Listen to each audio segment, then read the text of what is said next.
महाराष्ट्र की राजनीति में हलचल मची है। महाराष्ट्र का सत्तासीन महायुति गठबंधन हो या विपक्षी गठबंधन, महाविकास अघाड़ी दोनों ही गठबंधन के नेताओं में आपस में बयानबाजी और नाराजगी खुल करके नजर आने लगी है। एकनाथ शिंदे की सीएम देवेंद्र फडणवीस से नाराजगी का चर्चा है, तो वहीं एक पुरस्कार समारोह के बाद अब उद्धव ठाकरे की पार्टी के नेता शरद पवार से नाराज हो गए हैं। महाराष्ट्र में महायुति सरकार बनने के बाद से ही अंदरूनी कलह जारी है। अब पालक मंत्री पद को लेकर के नाराजगी खुल करके सामने आई। इसी बीच जहां मुख्यमंत्री देवेंद्र फडणवीस और उप मुख्यमंत्री अजीत पवार की नजदीकियां बढ़ रही हैं, वहीं एकनाथ शिंदे को हाशिए पर धकेला जा रहा है। हालांकि एकनाथ शिंदे और उनकी पार्टी के नेता हो या बीजेपी के नेता, दोनों का यही कहना है कि महायुति गठबंधन में सब ठीक है। हालांकि शिंदे नाराज हैं और ये बात खुल करके राजनीतिक गलियारों में नजर भी आ रही है। शिंदे की नाराजगी कोई नई बात नहीं है। इससे पहले भी भाजपा द्वारा उनकी उपेक्षा की चर्चाएं जोरों पर थी। आखिर एकनाथ शिंदे महायुति से नाराज क्यों हैं?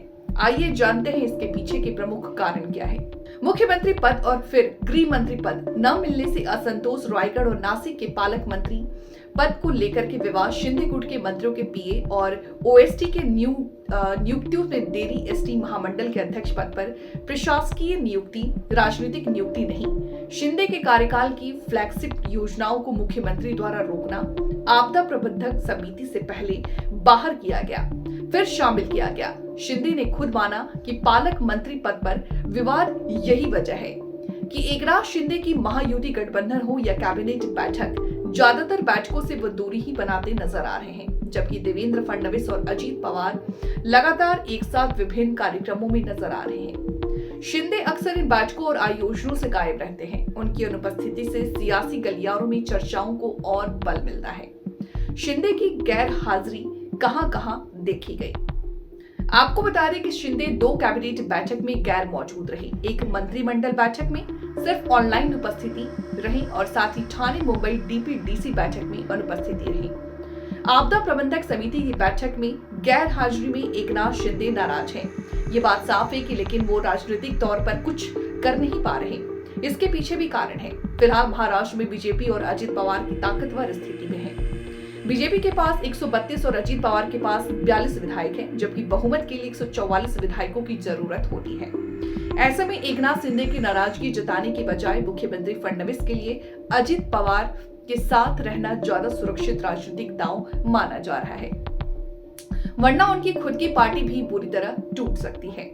ये बात शिंदे भी जानते हैं। यही कारण है कि एकनाथ शिंदे पिछले 2 महीने से ऑपरेशन टाइगर के तहत अपनी खुद की पार्टी को जिला, तहसील और शहर स्तर पर मजबूत करने में जुटे हुए हैं।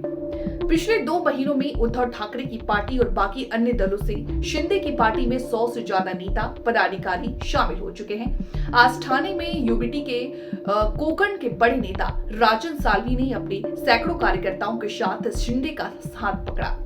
अब सवाल ये उठ रहे हैं कि फडणवीस का अगला कदम क्या होगा। बड़ा सवाल ये है कि मुख्यमंत्री देवेंद्र फडणवीस एकनाथ शिंदे के बढ़ते दबाव के आगे झुकेंगे या अजित पवार के साथ मिलकर शिंदे को किनारे करेंगे, या फिर शिंदे को साथ रखकर महायुति को और मजबूत बनाने की कोशिश करेंगे। आने वाले कुछ महीनों में महाराष्ट्र की राजनीति में बड़े उलटफेर देखने को मिल सकते हैं।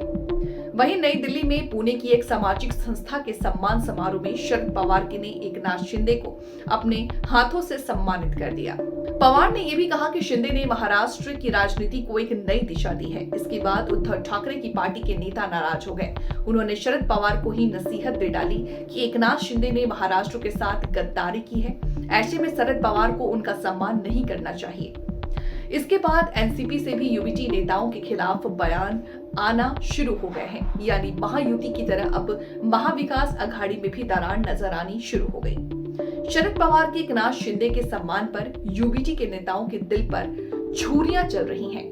संजय राउत ने नाराजगी जताई। उन्होंने दिल्ली के साहित्य सम्मेलन कार्यक्रम को राजनीतिक दलाली करार दिया। उन्होंने कहा कि जिन एकनाथ शिंदे ने महाराष्ट्र सरकार गिराई, बेईमानी की, उनके कार्यक्रम में शरद पवार क्यों जाते हैं, उन्हें क्यों सम्मानित करते हैं। संजय राउत ने कहा कि बाला साहेब ठाकरे की शिवसेना तोड़ी, महाराष्ट्र को कमजोर किया, ऐसे शिंदे को आप सम्मानित करते हो, इससे महाराष्ट्र का दिल दुखा। इस बयान पर शिंदे की पार्टी और एनसीपी शरद पवार के नेताओं के बयान आ रहे हैं। वो शरद पवार के शिंदे के सम्मान पर राउत के बयान को लेकर राउत पर जमकर हमला कर रहे हैं।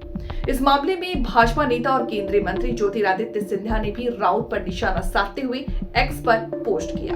उन्होंने लिखा कि मराठा समाज सब देख रहा, बाला साहब ठाकरे के आदर्शों को ठुकराकर न सिर्फ हिंदुत्व बल्कि मराठा स्वाभिमान का अपमान करने वाले लोग मराठा सम्मान को क्या समझेंगे, जो खुद अपने समाज में जनाधार और सम्मान गंवा चुके हैं, वो दूसरे के सम्मान से कष्ट में हैं।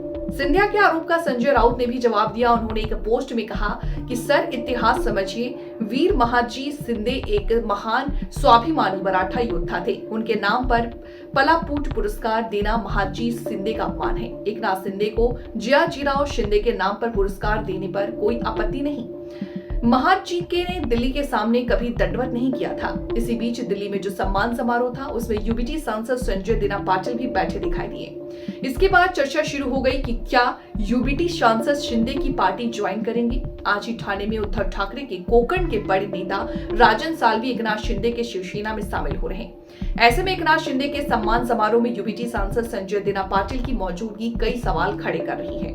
क्या यूबीटी के सांसद संजय दिना पाटिल भी शिंदे सेना ज्वाइन करने वाले हैं? हालांकि इस पर संजय ने सफाई दी है कि ये कार्यक्रम महाराष्ट्र का था, इसलिए वो इसमें शामिल हुए थे और कोई कारण नहीं है। दूसरी तरफ ऑपरेशन टाइगर का खौफ भी महाराष्ट्र में चल रहा है। कल आदित्य ठाकरे दिल्ली गए और अपने 9 सांसदों से मिले। उन्होंने सांसदों के साथ बैठक की। ये बैठक संजय राउत के दिल्ली के घर पर हुई। शिंदे के शिवसेना के ऑपरेशन टाइगर से महाराष्ट्र में राजनीतिक माहौल बदल रहा। अब तक उद्धव ठाकरे की शिवसेना के कई नेता पदाधिकारी शिंदे सेना से जुड़ चुके थे, इसलिए अपनी पार्टी के और नेता और खासकर सांसद टूट करके शिंदे सेना में न जाएं, इसे लेकर के अब आदित्य ठाकरे खुद मैदान में उतरे हैं। आदित्य मुंबई से दिल्ली तक अपनी पार्टी के सांसदों, विधायकों और नेताओं की बैठक कर रहे हैं, उन्हें समय दे रहे हैं। आदित्य बुधवार देर रात मुंबई से दिल्ली पहुंच करके रात को ही 2 अहम बैठकें कर चुके हैं। आदित्य गुरुवार को केजरीवाल से भी मिले। उनकी राहुल गांधी से मुलाकात की बात भी सामने आ रही है। इसे इंडिया गठबंधन को मजबूत रखने की कवायद भी समझा जा सकता है। दूसरी तरफ देवेंद्र फडणवीस उद्धव ठाकरे के नेताओं से मिल रहे हैं। राहुल नार्वेकर, सुभाष देसाई से फडणवीस अपने सरकारी आवास पर 2 दिन पहले मिले। फडणवीस के करीबी मंत्री चंद्रकांत पाटिल उद्धव ठाकरे से एक शादी में मिले। फडणवीस राज ठाकरे से उनके दादर वाले घर जाकर के मिले।